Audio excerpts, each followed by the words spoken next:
वाहेगुरु जी का खालसा वाहेगुरु जी की फतेह। Welcome to my YouTube channel Inspire Academy Simranjot Singh, and today we are going to continue our chapter 3rd for class 10th, and we have done it up to examples before exercise 3.4, and today we are going to continue it from the exercise 3.4. सो हमने इससे पहले exercise 3.4 से पहले जितनी भी examples थी वो सब कर ली थी। इससे प्रीवियस वीडियो में आप जाके देख सकते हैं। उसमें मैंने एलिमिनेशन मेथड का भी इंट्रोडक्शन दिया है। एलिमिनेशन मेथड किसको कहते हैं और how we can use it to solve our sums. ठीक है, तो इस एक्सरसाइज में ऑब्वियसली हम दो मेथड्स ऑलरेडी कर चुके हैं, सॉरी 3 मेथड कर चुके हैं। एक ग्राफिकल मेथड था, एक सब्स्टिट्यूशन मेथड था और एक एलिमिनेशन मेथड। सो तीनों में से कोई भी मेथड्स पूछे जा सकते हैं इस एक्सरसाइज में। सो आप तीनों में से कोई भी मेथड यूज़ करके सॉल्व कर सकते हैं। जैसा अगर क्वेश्चन में जैसे यहाँ पे पूछा गया है solve the pair of linear equations by elimination and substitution method, तो इसका मतलब क्या है, आपने ये दो इक्वेशन दी हुई हैं फर्स्ट क्वेश्चन में, इसको बाय एलिमिनेशन मेथड और दोनों मेथड से करना सॉल्व, एलिमिनेशन से भी सब्स्टिट्यूशन से भी। ठीक है, और दोनों आंसर्स आपके दोनों के सेम आने चाहिए। तो ये 4 क्वेश्चन जो हैं आपने दोनों मेथड ऑलरेडी किए हुए हैं। एलिमिनेशन मेथड मैंने ऑलरेडी समझाया हुआ है। ये जो लास्ट क्वेश्चन है ये पेपर में बहुत बार आया हुआ है, 4th पार्ट, तो ये मैं आपके लिए थोड़ा सा यहाँ पे सॉल्व करके बता देता हूँ। Bye elimination method only, substitution से आप खुद करेंगे। ओके, तो ये वाला सम जो है मैं यहाँ पे सॉल्व कर रहा हूँ।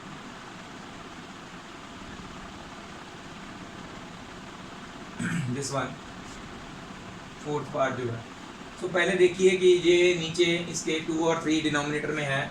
तो पहले इसको क्या करेंगे, हम सिंपल बना लेंगे। 2 और 3 का जो एलसीएम क्या है 6 आता है। तो 3 इधर मल्टीप्लाई होगा, 2 इधर, तो इट बिकम्स 3x प्लस 2 2 ज़र 4y इज इक्वल टू -1। और दूसरी इक्वेशन में भी हम ऐसे साथ में कर लेते हैं, नीचे 3 आ जाएगा, it becomes 3x minus y is equals to 3। तो इसमें 6 डिवाइड में है, उधर जाके मल्टीपल में हो जाएगा, तो it become 3x plus 4y is equals to -6। This becomes our first equation. And दूसरी इक्वेशन ये एंड का सिंबल डाला मैंने, तो ये 3 उधर जाकर मल्टीप्लाई हो जाएगा, ये बन जाएगी 3x minus y is equals to 9। So already 3x पहले दोनों का सेम है। तो हमने क्या एलिमिनेशन मेथड में क्या करना होता है, किसी भी दो वेरिएबल्स का दोनों में से किसी को x, या तो x का सेम कर दो तो या y का। तो ऑलरेडी ये x का सेम है तो हमें ज़रूरत ही नहीं है कुछ छेड़ने की, कुछ मल्टीप्लाई करने की। अदरवाइज हम एलिमिनेशन में क्या करते हैं, जैसे अगर y का कोफिशिएंट हमने बराबर करना हो तो यहाँ पे 4 है, यहाँ पे 1 है, तो यहाँ पे भी हमें बराबर चाहिए, 4 चाहिए। तो इस इक्वेशन को हम 4 से मल्टीप्लाई करते हैं। अगर हमने y का बराबर करना होता तो इसमें ऑलरेडी x का बराबर है तो ऐसे ही चलेगा। ये हमने क्या करना है, just equation 1 minus equation 2। Okay, तो यहाँ पे आ जाएगा 3x plus 4y is equal to -6, 3x minus 4y sorry minus y is equal to 9। तो साइन चेंज होंगे, यहाँ पे माइनस का ये पॉजिटिव हो जाएगा, ये माइनस का हो जाएगा, ये कट गया। 4y plus 1y it becomes, यहाँ पे आगे लिख रहा हूँ मैं ये चीज़, 5y और -6 -9 -15 बन गया। तो y इज इक्वल टू -15/5, 5 3 ज़र 15 है ना। तो y की वैल्यू कितनी आ रही है, -3। तो दोनों में से किसी इक्वेशन में पुट कर दो। इस यहाँ पे ये वाली इजी लग रही तो इसमें पुट कर दो, put in 2। So it becomes 3x minus value of y is -3 ना, ब्रैकेट में लिखेंगे is equal to -3। 3x minus minus positive हो जाएगा, ये आ जाएगा +3 इज इक्वल टू -3। पॉजिटिव 3 जाके हो जाएगा माइनस का 3x is equal to -6, x is equal to -6/3। तो ये -2 आ जाता है, x की वैल्यू कितनी आती है, -2। तो ये था हमारा एलिमिनेशन मेथड। हमने यहाँ पे मेंशन करना है, जब हम यहाँ पे सॉल्व करने लगेंगे तो यहाँ पे मैंने मेंशन नहीं किया, यहाँ पे करना है बाय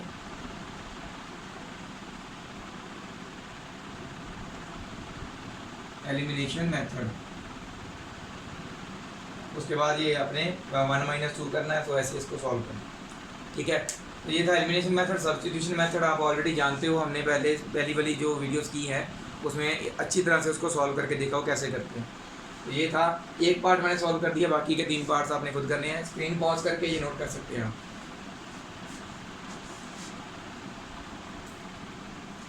नेक्स्ट हमारा सेकंड क्वेश्चन आ जाता है। सेकंड क्वेश्चन के पार्ट्स हैं, first, second, third, fourth and fifth, ऐसे ही पार्ट्स हैं। मतलब इस एक्सरसाइज में यही 2 क्वेश्चन है, उसके आगे फर्दर पार्ट्स हैं।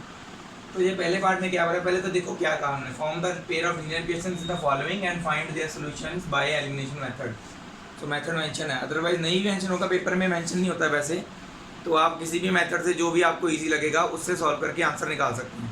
अगर मेथड मेंशन है तो उसी मेथड से करोगे तभी फुल आंसर मिलेंगे, फुल मार्क्स मिलेंगे, अदरवाइज नहीं मिलेंगे। ठीक है, तो इसमें ऐसे क्वेश्चंस में अगर आप सही से लेट भी करते हो ना, कुछ लेट करने को क्या बोला उन्होंने, आपको पता चल जाए क्या लेट करना है आपने, तो उसके भी मार्क्स होते हैं, हाफ मार्क्स, ऐसे स्टेप मार्किंग होती है CBSE में। ठीक है, तो क्या करना है, पहले मैंने आपको बताया था, ऐसा क्वेश्चन हमने एग्जाम्पल में भी किया था, पिछली एक्सरसाइज में भी किया है। जब भी फ्रैक्शन वाला क्वेश्चन आएगा तो हमने क्या करना है, लेट द फ्रैक्शन इज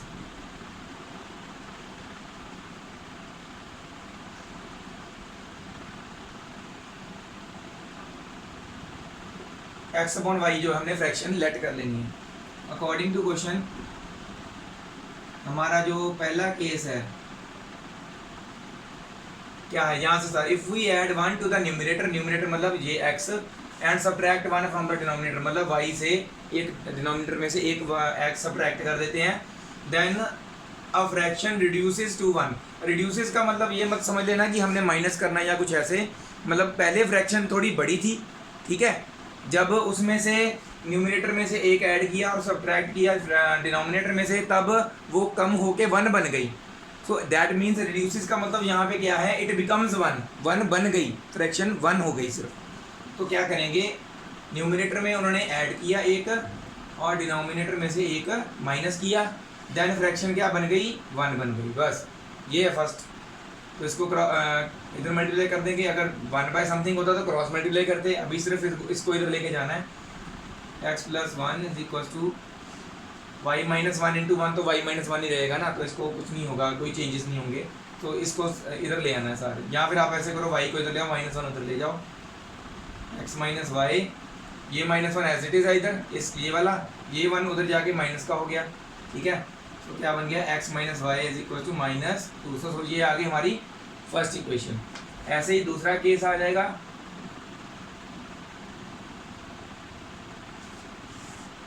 यहाँ से शुरू होता है, इट बिकम्स 1/2। ये फ्रैक्शन मतलब इट क्या, ये इस फ्रैक्शन की बात करें, फ्रैक्शन 1/2 बन जाती कब, if we only add 1 to the denominator. अगर हम सिर्फ डिनोमिनेटर में 1 ऐड करते हैं तो वो फ्रैक्शन 1/2 बन जाती है, मतलब कि न्यूमिनेटर को नहीं छेड़ा, डिनोमिनेटर में ओनली 1 ऐड कर दिया, तो फ्रैक्शन क्या बन गई, 1/2। तो इसको भी ऐसे क्रॉस मल्टीप्लाई कर देंगे, 2 इधर जाके मल्टीप्लाई हो गया, 2x बन गया, और y प्लस 1 के साथ जाके मल्टीप्लाई होगा, it becomes y plus 1 only. तो y सिर्फ इधर ले आना है, 2x minus y is equal to 1। So this is our second equation. तो यहाँ पे देखो, इसके कॉफिशिएंट -y और इसका भी -y, ये बराबर है ना। मैंने बोला था दोनों में से किसी एक वेरिएबल का कॉफिशिएंट बराबर होना चाहिए, अगर नहीं है तो बराबर कर लो। तो पहले ही y -y और -y बराबर हैं, दोनों के साइन भी सेम है। जब कॉफिशिएंट भी बराबर हो और साइन भी सेम हो, तब हमने दोनों इक्वेशंस को माइनस करना है। जब कॉफिशिएंट बराबर हों बट साइंस उल्ट हों, ये यहाँ पे माइनस होता अगर और यहाँ पे प्लस होता अगर, तो हमने इक्वेशंस दोनों को ऐड करना था, क्योंकि फिर वो कट जाने थे, -y और +y कट जाने थे। अब दोनों के साइन सेम है, तो साइन चेंज करने की ज़रूरत है, तो 1 और 2 को हम इक्वेशंस को माइनस करेंगे। ओके, तो इस बात का ख्याल रखना है। करना किससे है भाई, एलिमिनेशन मेथड से आपने बाकी सॉल्व करना है। मैंने सिर्फ हर एक क्वेश्चन का सिर्फ इक्वेशंस निकाल के आपको बतानी है, ये नोट कर लीजिए।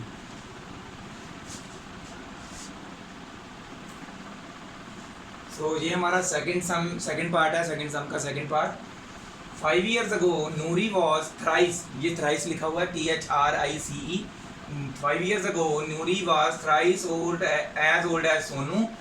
10 years later Noori will be twice as old as Sonu.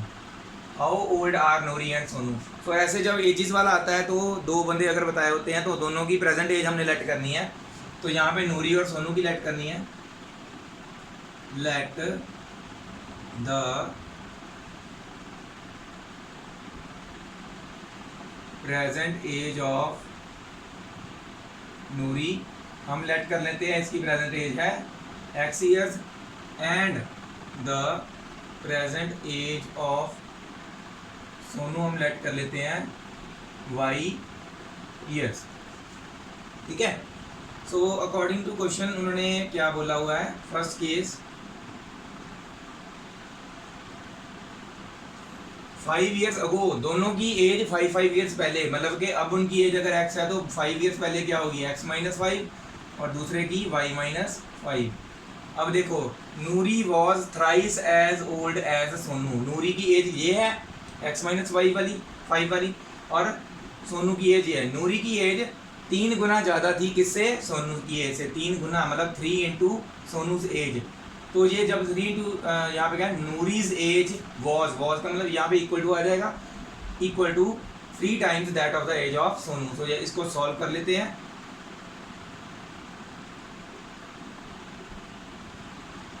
Three Y इधर लेते हैं और 5 उधर ले जाते हैं, -15 तो ऑलरेडी यहाँ पे है, 5 इधर आके पॉजिटिव हो जाएगा। तो ये क्या बन जाएगा -10। तो ये हमारी फर्स्ट इक्वेशन आ जाएगी। इसी तरह से केस 2, दूसरा केस कहाँ से स्टार्ट होता है, यहाँ से 10 ईयर्स लेटर, लेटर मतलब बाद में, दोनों की एज में 10 ईयर्स ऐड कर दिए। Noori will be twice, Noori हम ट्वाइस है, ट्वाइस मतलब 2 times, Noori's age is equal to 2 times age of Sonu. तो इस लाइन का मतलब ये है, तो इसको भी सॉल्व कर लेते हैं।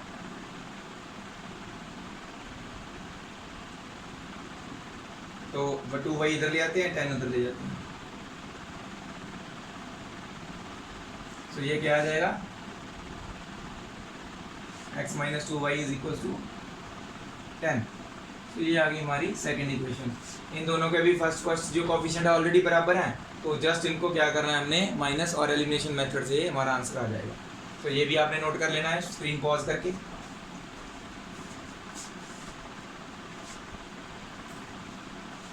तो ये हमारा थर्ड सम। ऐसा सेम सम हमने किया था पिछली वीडियो के लास्ट में, एंड में, मतलब ये एक्सरसाइज शुरू करने से जस्ट पहले। तो उसमें मैंने आपको बताया था जब भी ऐसा सम आए ना, 2 डिजिट नंबर की बात हो रही हो, तो उसके 2 डिजिट्स और हमने 1s प्लेस और 10s प्लेस लेट कर लेने हैं, और नंबर कैसे ऑब्टेन करना है वो मैंने आपको ऑलरेडी बताया था। जिन्होंने नहीं देखा वो प्लीज़ आप पिछली वीडियो के लास्ट एंड में जाके देखें, मैंने पूरा एक्सप्लेन किया हुआ है, वो आपको ईजिली समझ में आ जाएगा। तो इसके सोल्यूशन में हमने क्या करना है, 2 डिजिट नंबर है, तो हम क्या करेंगे, let the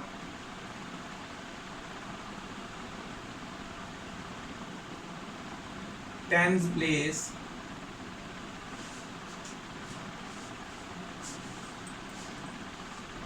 is, tens place जो है 2 डिजिट नंबर की हमने x लेट कर ली, and the ones place is y। तो टेंस प्लेस x है, वंस प्लेस y है, तो नंबर क्या होगा, so the number is, so number क्या बनेगा, tens place into 10, tens place को 10 के साथ मल्टीप्लाई करेंगे हमारे, ठीक है, प्लस वंस प्लेस जो है वो y। सो ये नंबर हमारे पास आएगा। एंड इस अगर डिजिट्स रिवर्स कर देते हैं, x की जगह y, y की जगह x, and number obtained, obtained की शॉर्ट फॉर्म लिखी मैंने, आपने पूरा लिखना है, number obtained by reversing the digits is, तो y की जगह x आ जाएगा, x की जगह पे y आ जाएगा, ये रिवर्सिंग डिजिट है। तो जब इस क्वेश्चन में ध्यान से इसको पढ़ना है, जब बात होगी डिजिट्स की तो हमने x और y देखने हैं, मतलब कि the sum of the digits, sum of the digits मतलब कि x और y का सम, जो कि 2 डिजिट नंबर के डिजिट्स हैं, है ना, x और y, the digits, the sum of the digits मतलब कि x plus y is equal to 9 दिया हुआ है फर्स्ट यहाँ तक। इसका मतलब ये है 2 डिजिट नंबर के जो 2 डिजिट्स हैं उनका सम 9 है, इस लाइन का मतलब ये है। Okay, next also 9 times this number मतलब ये नंबर, अब ये नंबर की बात हो रही तो 10x प्लस y लेंगे, 9 टाइम्स दिस नंबर, ये तो होगी फर्स्ट इक्वेशन। अब दूसरा आ जाएगा, यहाँ पे हम लिख लेंगे केस 1 और केस 2 अब करेंगे 9 टाइम्स दिस नंबर, मतलब कि नंबर 10x प्लस वाई है, 9 टाइम्स 9 इंटू दैट इज का मतलब इक्वल टू ट्वाइस, ट्वाइस का मतलब 2 times the number obtained by reversing the order. ये number obtained by reversing the order कौन सा बना है हमारे पास, ये ट्वाइस का मतलब 2 times the number obtained by reversing the order. तो ये है दूसरी इक्वेशन, ठीक है। इसको अब सॉल्व कर लेंगे, 9 अंदर मल्टीप्लाई करें, 90x plus 9y is equal to 20y plus 2x। So देखो x वाली टर्म्स एक तरफ कर लो या सब सारा इधर ले आओ, जस्ट क्या होगा 90x plus 9y minus 20y minus 2x, दूसरी साइड पे 0 रह जाएगा सिर्फ, ओके। तो देखो 90x और minus 2x becomes 88x, x वाली होंगी ना सिर्फ वैल्यूएट, 9y एंड दिस क्या हो गया minus 11y, 9y minus 20y minus 11y is equal to 0। इन दोनों में देखो 11 कॉमन आ रहा है, इजी कर रहे हैं थोड़ा सा, वैसे तो इससे भी सॉल्व हो जाएगा। 8 माइनस 1y मतलब कि अकेला y लिख सकते हैं, 11 उधर आके 0 के साथ डिवाइड हो जाएगा तो जी वो तो खत्म हो जाना है, बचेगा क्या हमारे पास 8x minus y is equal to 0। तो this will be our second equation.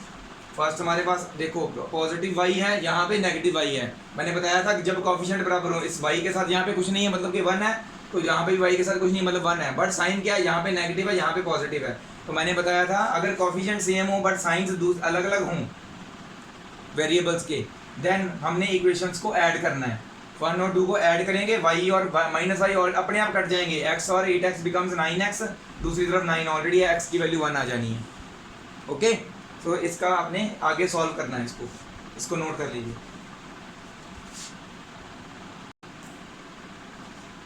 Next question जो हमारा आता है फोर्थ क्वेश्चन, फोर्थ पार्ट। इसमें क्या है कि Meena went to a bank to withdraw ₹2000। She asked the cashier to give her ₹50 and 100 notes only.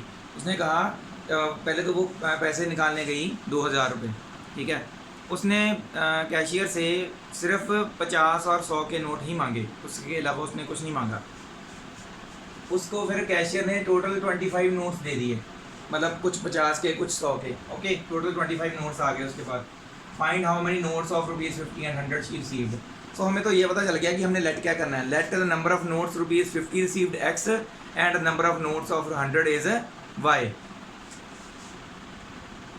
Let the number of ₹50 notes, मतलब कि कितने नंबर ऑफ 50 नोट्स हैं हमने लेट कर लिए, is x and the number of ₹100 notes is y। हमने late कर लिए x और y, इतने नंबर ऑफ टोटल नोट्स उसने x और y लिए हैं। सो हमारे पास अकॉर्डिंग टू क्वेश्चन क्या आता है, केस 1, ओके। फर्स्ट केस में क्या है, उसने टोटल कितने पैसे निकाले 2000 रुपये, ठीक है। और कितने 50 और 100 के नोट थे, तो हमें नहीं पता 50 के कितने थे, तो हमने वैसे अगर काउंट करने होते, टोटल करना होता तो कैसे करते, ₹50 के note into ₹50 into number of notes.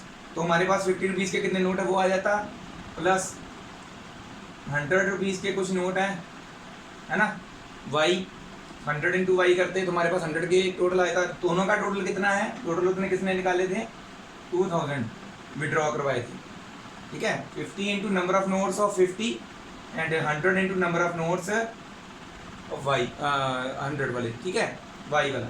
So 50x plus 100y is equal to ₹2000 total आए थे। तो देखो इसमें से 50 कॉमन निकाल सकते हैं हम,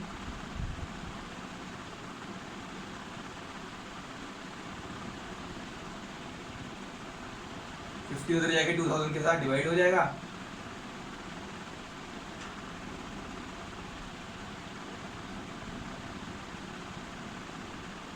सो x plus y is 2y is equal to 40 आ गई हमारी फर्स्ट इक्वेशन। सेकंड यहाँ पे आएगी, सेकंड केस, उसने टोटल कितने नोट निकाले थे, 25 नोट्स, है ना।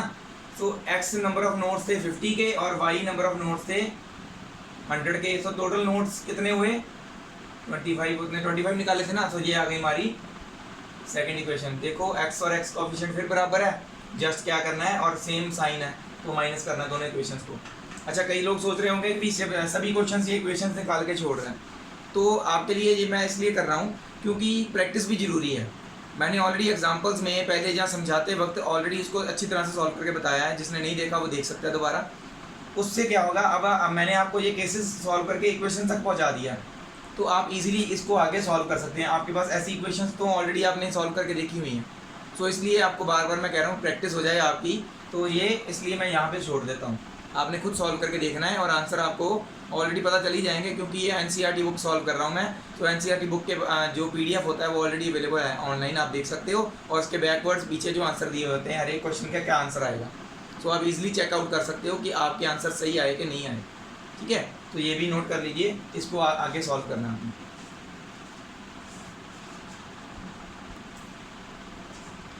सो ये हमारा 3.4 एक्सरसाइज का सेकंड क्वेश्चन का लास्ट पार्ट है, फिफ्थ पार्ट। तो इस क्वेश्चन में क्या बोल रहे हैं, लैंडिंग लाइब्रेरी। लैंडिंग लाइब्रेरी का मतलब क्या है, वो लाइब्रेरी जहाँ से हम बुक्स जो हैं वो किराए पे लेके आ सकते हैं। ठीक है, किराए का मतलब है जो बुक्स जितने दिन के लिए लेंगे उतना उन्होंने कोई किराया सेट किया हुआ। उस लाइब्रेरी में एक फिक्स चार्ज है फॉर फर्स्ट 3 डेज। इसका मतलब क्या है भी पहले 3 दिन का कोई एक पक्का चार्ज लगाया हुआ उन्होंने, ये नहीं हमें पता, सपोज कर लो एक्स चार्ज जो 3 दिन का वो लगना ही लगना है। मतलब कि ये है कि ऐसे नहीं है कि 3, अगर आप पहले दिन भी वापस कर देते हो तब भी एक्स रुपीज़ लगेंगे, 2 दिन में वापस करते तभी एक्स रुपीज़ लगेंगे, 3 डेज में वापस करते तभी एक्स। मतलब पहले 3 दिन तक उनको छूट है कि उन्होंने सिर्फ सपोज कर लो अगर 10 रुपये अगर उन्होंने रखा होगा तो इसका मतलब क्या है, अगर पहले दिन में वो पढ़ के वापस कर देता है तो तब भी 10 रुपये देने हैं उसने, 2 दिन में करता है तब भी 10 देने हैं, 3 दिन में करता है तब भी 10 देने। मतलब कि पर डे चार्ज अभी नहीं है, पहले 3 दिन तक वो एक ही चार्ज दे सकता है, मतलब ठीक है। उसके बाद जितने भी दिन वो यूज़ करता है उसको और एक्स्ट्रा, तो पर डे के हिसाब से रुपीज़ वाई जो है चार्जेस लगते हैं। सपोज करो इसके अगर 3 दिन के 10 रुपये लगते हैं और पर डे के सपोज करते हैं हम 5 रुपीज़ लगते होंगे।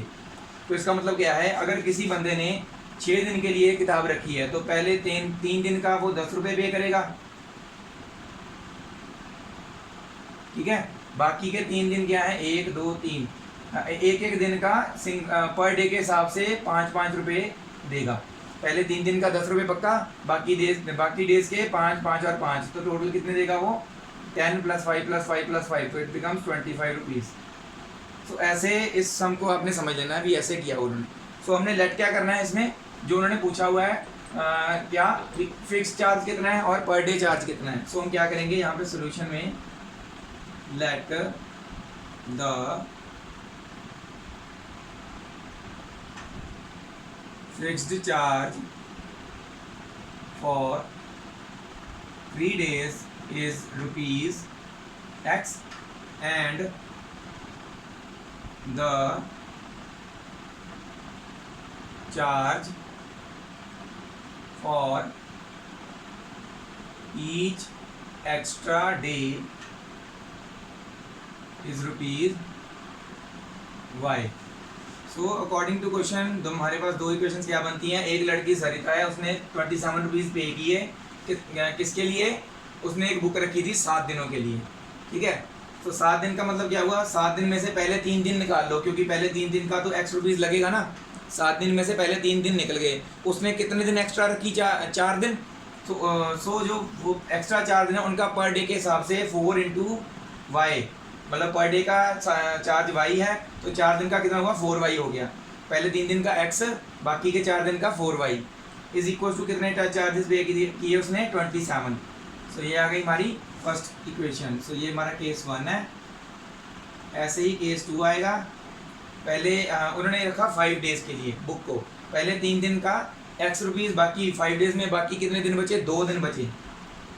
2 दिन का पर डे के हिसाब से 2Y बन गया। तो टोटल चार्जेस उसने कितने दिए 21। तो ये हमारे पास 2 इक्वेशंस आ गई। बाय एलिमिनेशन मेथड आप इसको इजीली सॉल्व कर सकते हो, ठीक है।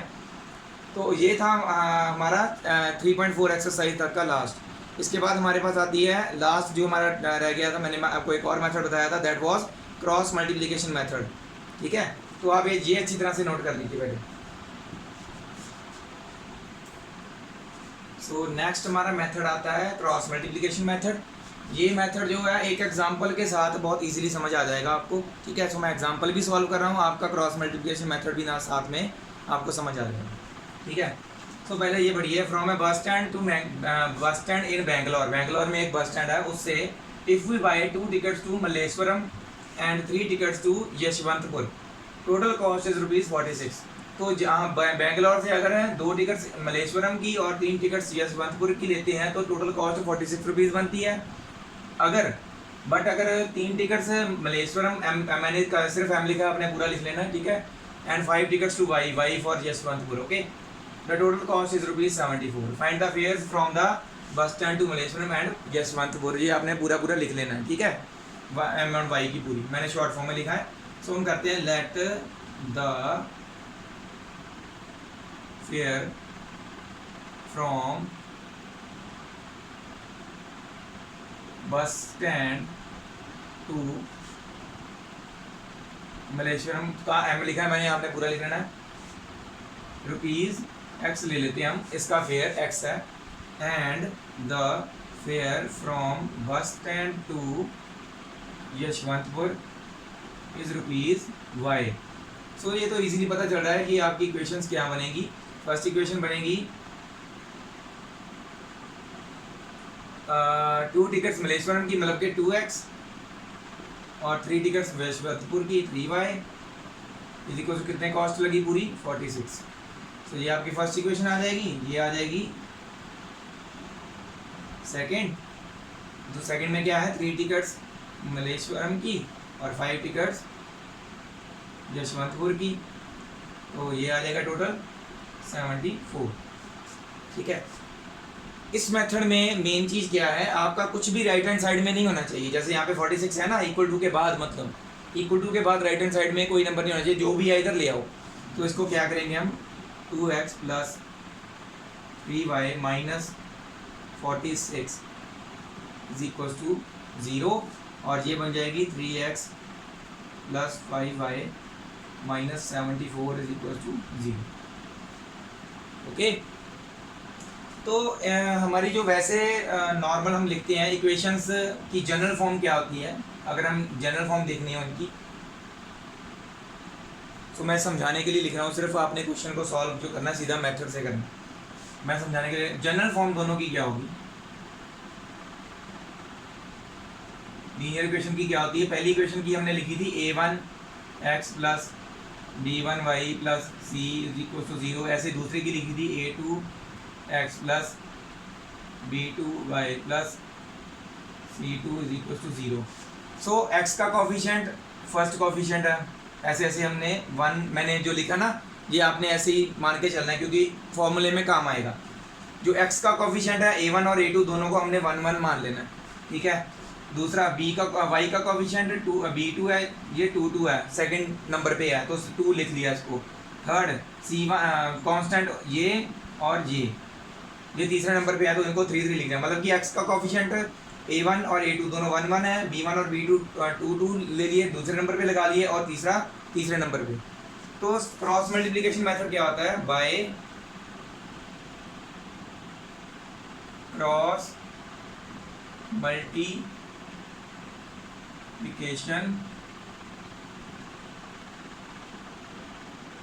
मेथड। क्रॉस मल्टीप्लिकेशन मेथड में क्या होता है, हमने लिखना है ऐसे ही, ये आपने पेंसिल के साथ लिखना है, ठीक है। 2 3 1 2 ये नंबर याद कर लेना है, 2 3 1 2 2312। इसका मतलब क्या है, जो सेकंड वाले कोफिशिएंट्स हैं वो यहाँ पे लिखने हैं। मतलब सेकंड नंबर पे कौन से b1 एंड b2 है ना, इसके नीचे b1 एंड b2 वाले लिखने हैं। मतलब कि यहाँ देखो, यहाँ पे b1 क्या है हमारा 3, ओके, और यहाँ पे b2 क्या है हमारा 5, तो यहाँ पे 3 और 5 आएंगे। इसी तरह से 3 का मतलब क्या है, थर्ड कोफिशिएंट मतलब कांस्टेंट c1 एंड c2, तो यहाँ पे हमारा c1 क्या है माइनस 46, और यहाँ पे c2 क्या है माइनस 74, ओके।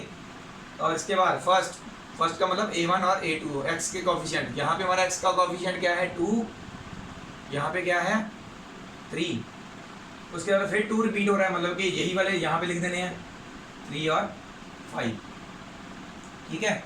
तो ये लिख लिया हमने, मतलब ये समझाने के लिए लिखा था मैंने, आप अपनी फर्स्ट टाइम के लिए कॉपी के ऊपर ऐसे नोट कर सकते हैं कि कैसे मैंने लिखा, ठीक है। उसके बाद जब ऐसे आपने नंबर्स लिख लिए तो ये 2 3 1 2 यहाँ से मिटा देने हैं, पेंसिल के साथ लिखने हैं, बाद में मिटा देने हैं।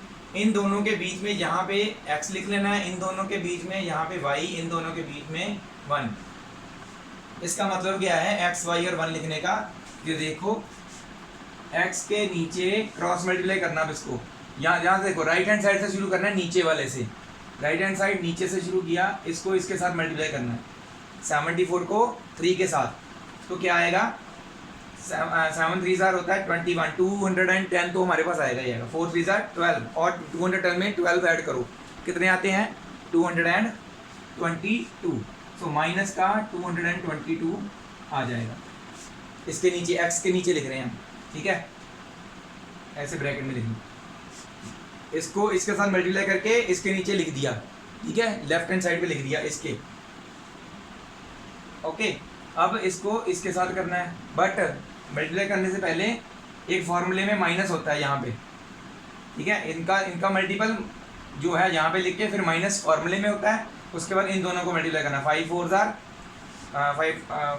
20, मतलब 200 तो आएगा ही आएगा, 5 6 30, तो इसके बाद 230 आ जाएगा, 46 × 5 कितना आएगा 230, पर क्योंकि ये प्लस का है ये माइनस का है, इसलिए माइनस का 230 आएगा। मतलब कि इन दोनों को मल्टीप्लाई करके x के नीचे लेफ्ट हैंड साइड पे लिख देना है, और एरो जिधर जा रहा है नीचे से ऊपर जा रहा है, लेफ्ट से राइट जा रहा है, इसको इसके साथ मल्टीप्लाई करके यहाँ लिख देना राइट हैंड साइड में, और बीच में माइनस साइन जो है वो फॉर्मूले में है, उसके बाद आ जाना इक्वल टू। अब y की बारी है, y के नीचे आ जाओ, y के नीचे कौन कौन से हैं, ये दोनों हैं, है ना, तो राइट हैंड साइड से टॉप तक गए, ओके। इन दोनों को मल्टीप्लाई करना है, ये माइनस का ये प्लस का है, मल्टीप्लिकेशन ऑब्वियसली माइनस साइन में आएगी, हाँ जी, 4 3 12 120 आ गया, और 6 3 18, 120 प्लस 18 कितना हो गया 138, फिर माइनस साइन फॉर्मूले का, जहाँ पे भी आया था यहाँ पे भी आएगा, मल्टीप्लिकेशन के बाद माइनस साइन फॉर्मूले में है, उसके बाद इन दोनों को मल्टीप्लाई करना है 74 और 2 को, -74 और 2 को, ऑब्वियसली एक पॉजिटिव है एक नेगेटिव है, तो आंसर जो है वो नेगेटिव में आएगा। 74 2 का करना है, तो 7 2 14 होता है, 140 तो आएगा ही आएगा, 4 2 8, सो 140 प्लस 8 कितना हुआ 148, तो ये 2 हो गए, है ना।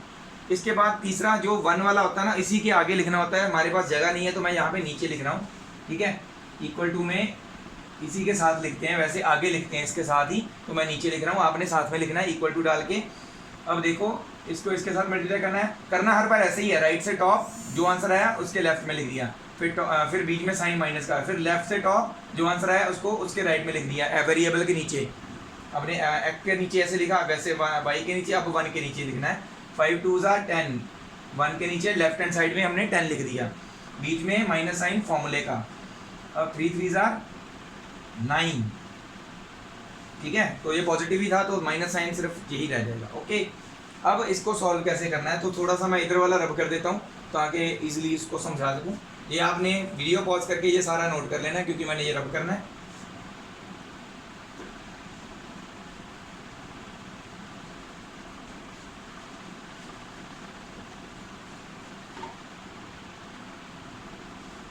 ठीक है, हमारे पास क्या आ गया, ये और ये 3 चीजें आ गई, तो x के नीचे वाला हम लिखेंगे -222, और ये देखो माइनस माइनस मल्टीपल में साइन है तो पॉजिटिव हो जाएगा, +230 इज इक्वल्स टू, अब देखो y के नीचे 138 माइनस का, और यहाँ पे देखो माइनस माइनस फिर मल्टीपल में आगे पॉजिटिव साइन हो जाएगा, ये पॉजिटिव 148 इज इक्वल्स टू 1 के नीचे 10 - 9 1, तो ये ऐसे हो गया।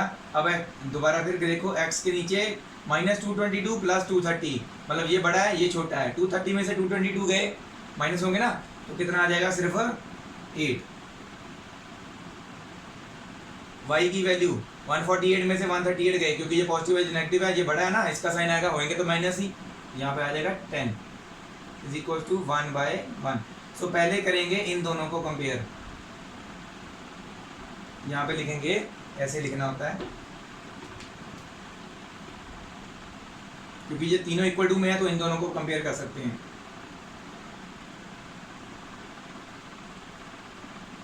On comparing x/8 is equal to 1/1।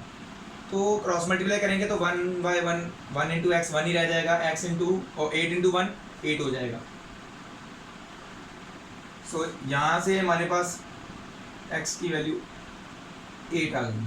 अगर यहाँ पे सपोज करो 2 होता तो 2x इधर होना था, 8 उधर होना था, फिर 2x यहाँ पे आ जाना था ना, तो 2 डिवाइड हो जाना था 8 के साथ, तो x की वैल्यू 4 आ जानी थी।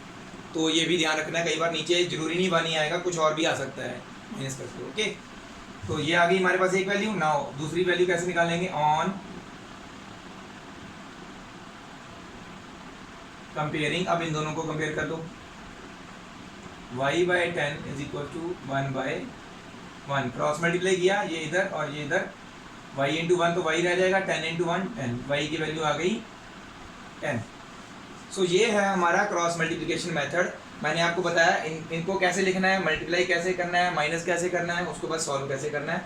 ये मेथड जो है थोड़ा सा कॉम्प्लिकेटिंग हो सकता है आपके लिए, क्योंकि फर्स्ट टाइम इसको कर रहे हो आप, और हो सकता है थोड़ा सा आप जहाँ पे गलत भी कर लो, वो यहाँ पे बच्चों से मोस्टली गलती होती है।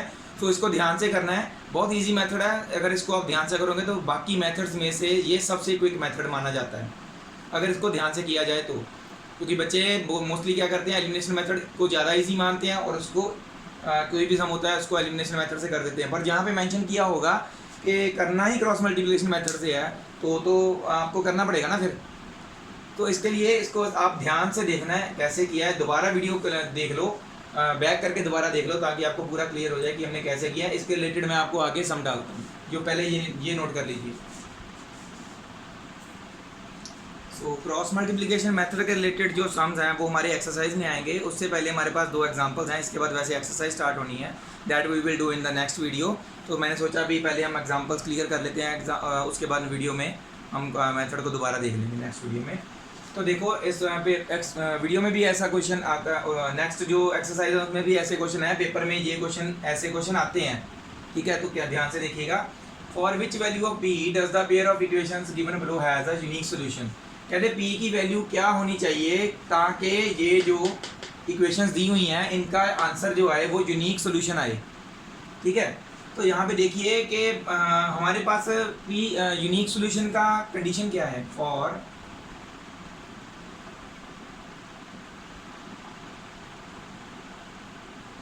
Unique solution a1/a2 is not equal to b1/b2 होनी चाहिए, यही है ना हमारे पास कंडीशन, ठीक है। तो a1 क्या है हमारा, पहली इक्वेशन में देखो x का कोफिशिएंट 4 है, तो वो हमारा a1 हुआ। हम यहाँ पे लिख देंगे here a1 is equal to 4, a2 is equal to, मतलब कि दूसरी इक्वेशन की x का कोफिशिएंट तो यहाँ पे 2 आ जाएगा। इसी तरह से b1 क्या है, b1 इज p, y का कोफिशिएंट, वैसे तो p भी वेरिएबल है बट हमारा y का कोफिशिएंट फिलहाल यहाँ पे क्या है, y को छोड़ के बाकी सिर्फ p बचता है, तो उसका b1 क्या हुआ p, और b2 क्या है, y का कोफिशिएंट 2। तो हमारे पास ये वैल्यूज आ गई हैं, हमने इसमें पुट करनी है और p की वैल्यू देखनी भी कौन सी वैल्यू से ये यूनिक सॉल्यूशन आएगा। तो हमने यहाँ पे वैल्यूज पुट करनी है। अभी a1 की जगह पे हम क्या पुट करेंगे 4, a2 की जगह पे 2, not equal to p/2। Cross multiply कर लेंगे इसको, तो जहाँ फिर जस्ट p की वैल्यू निकालनी, ये 2 डिवाइड में इधर मल्टीपल में आ जाएगा। यहाँ पे सॉल्व करता हूँ मैं, 4/2 मल्टीपल में आएगा ना 2 इधर, multiple 2 is not equal to p। तो ये 2 के साथ 2 कट हो गया। सो p की वैल्यू नॉट इक्वल टू 4, मतलब कि p की वैल्यू 4 नहीं होगी। अगर p के अलावा, p की वैल्यू 4 के अलावा जो मर्जी हो जाए, 4 नहीं होनी चाहिए। So for the value of p not equal to 4, this pair of above equations will have unique solution. मतलब 4 नहीं होनी चाहिए, 4 के अलावा कुछ भी वैल्यू होगी अगर p की इन इक्वेशंस में, तो वो यूनिक सॉल्यूशन ही देंगे। तो यहाँ पे कैसे लिखेंगे इसको, मैंने जब ये सॉल्व किया थोड़ा सा आपने ध्यान से नोट कर लेना है। तो क्या लिखेंगे, for p not equal to 4 the pair of above linear equations will have a unique solution। So ये आपने पूरा लिख लेना है सॉल्यूशन। सो ये होगा हमारा पहला पार्ट सॉल्व। ऐसे ही दूसरा, ये क्वेश्चन की मैंने ये डॉट डॉट डॉट डाले हुए हैं। सो सारी स्टेटमेंट सेम है, यही वाली। For which value of k, ये मैंने k लिखा हुआ है। Does the pair of linear equations given have infinitely many solutions? ठीक है, infinitely many solution कब होते हैं, for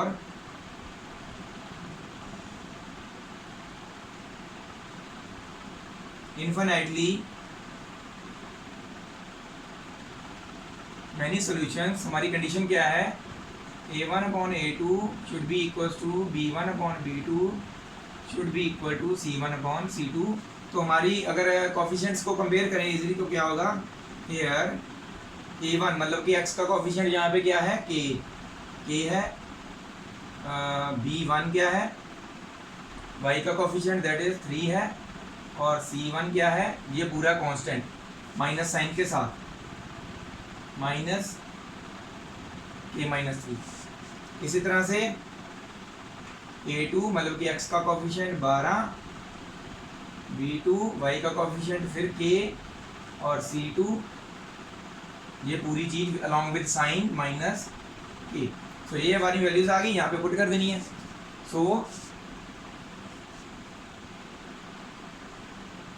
वी गेट a1 की जगह पे क्या आएगा, k, a2 की जगह पे 12 इज इक्वल टू b1 की जगह पे 3, b2 की जगह पे k, c1 की जगह पे माइनस k-3, और c2 की जगह पे माइनस k। सो ये देखो माइनस माइनस साइन ये तो कट ही हो जाएंगे। ओके, तो इन दोनों को पहले कंपेयर कर लो, तो क्या आएगा, ये क्रॉस मल्टीप्लाई हो जाएंगे, k इंटू k स्क्वायर बन जाएगा, is equal to 12 1 12 12 2 24 12 3 36। So square है, उधर जाके क्या हो जाएगा, स्क्वायर रूट। सो k की वैल्यू हमें पता है स्क्वायर रूट की वैल्यू पॉजिटिव और नेगेटिव दोनों आती है, तो पॉजिटिव नेगेटिव 6। k की वैल्यू चाहे पॉजिटिव 6 हो चाहे नेगेटिव 6 हो, तो हमारा जो आंसर आएगा, सो वैसे तो पॉजिटिव 6 वाली आएगी। तो k की वैल्यू अगर 6 है तो ये इन्फिनिटली मैनी सोल्यूशन होंगे। वैसे हम दूसरे से भी चेक कर लेते हैं, इन दोनों को कंपेयर करके, ये वाली दो इक्वेशंस यहाँ पे लिख लेते हैं। 3/k is equal to k-3/k। So k just उधर जाके मल्टीप्लाई कर देते हैं, 3 is equal to k-3/k into k। सिर्फ मल्टीप्लाई क्यों किया, वैसे इसको भी क्रॉस मल्टीप्लाई कर सकते थे, पर मेरे को दिख रहा था कि ये k के साथ k कट जाना है, तो मैंने इसलिए इसको छेड़ा ही नहीं। तो देखो यहाँ पे 3 इज इक्वल टू k-3 बच गया, -3 इधर के प्लस का हो जाएगा, 3 + 3 इज इक्वल टू k। सो इससे क्लियर हो गया कि हमारे पास k की वैल्यू पॉजिटिव 6 ही आएगी, नेगेटिव वाली नहीं आनी। तो ये वाली नेगेटिव हम हटा देते हैं, दोनों में देखो सेम वैल्यू आ रही k की। ठीक है, मतलब कि k for the value of k is equal to 6 the pair of above equations will have infinitely many solutions. So line लिखने की जगह नहीं बची है, आपने लिख लेनी है खुद। सो इसके साथ हमारी आज की वीडियो भी खत्म होती है। जिन लोगों ने मेरा चैनल सब्सक्राइब नहीं किया, प्लीज़ मेरे चैनल को जरूर सब्सक्राइब कीजिए, क्योंकि देख रहा हूँ मैं स्टैटिस्टिक्स से पता चलता है कि 50% लोग जो मेरे चैनल में वीडियो देख रहे हैं बस देख के चले जाते हैं, they are not subscribing it. So please आप इसको सब्सक्राइब जरूर कीजिए। I need 1000 subscribers so that I can build my confidence. मेरा कॉन्फिडेंस बढ़ता है इससे। आप जब आप मुझे सब्सक्राइब करते हो, मेरी वीडियोज़ को फॉलो करते हो और उसके लाइक करते हो, आप कमेंट करते हो, तो मेरा कॉन्फिडेंस इंक्रीज़ होता है कि मैं हाँ मेरे वीडियोज़ को देख रहे हैं कुछ। सो प्लीज़ आप इसको सब्सक्राइब जरूर कीजिए, इंस्पायर अकेडमी सिमरनजोत सिंह, और इसको ज़्यादा से ज़्यादा शेयर कीजिए आगे भी। Thank you very much. Waheguru ji का खालसा, वाहेगुरु जी की फतेह।